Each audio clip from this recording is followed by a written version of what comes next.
Magandang araw sa inyong lahat at welcome sa aking channel. Gulat na gulat ang kapamilya actress na si Lovie Poe sa chikang buntis na siya sa panganay nila ng asawang si Monte Blancoe. Ito kasi ang kumalat na dahilan kung bakit pinatay ang karakter niya sa hit kapamilya series na FPJ's Batang Quiapo na pinagbibidahan nila ni Coco Martin. In fairness, nagulat ang mga manonood sa biglaang pagkamatay ng karakter ni Lovie sa Batang Quiapo bilang si Mohang.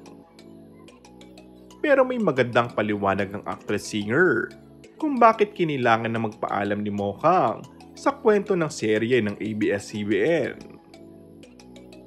Ayon kay Lovie, napakalapit sa puso niya ng Batang Quiapo dahil isa ito sa mga naiwang legacy ng kanyang amang action king na si Fernando Poe Jr.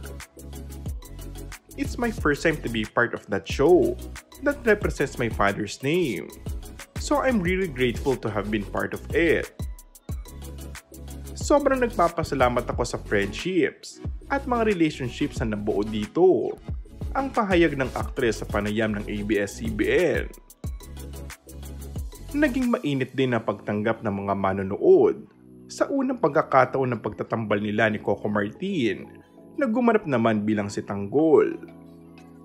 I have nothing but beautiful memories, and I think after a year, I think it's time for me to open up myself again sa mga bagong opportunities, aniya. At dahil nga sa pamamaalam niya sa serye, ang unang naisip ng viewers ay baka buntis na ang aktres sa panganay nila ng asawa. No, first I need to do it, and I have my husband around to do it, to be able to be pregnant. Si Tanggol umano umaaligid sa kanya, ang natatawan chika pa ni Lovie Poe. And that's all for our today's video. Kung bago ka lang sa aking channel ay mag-subscribe at pindutin na rin ang notification bell. Maraming salamat!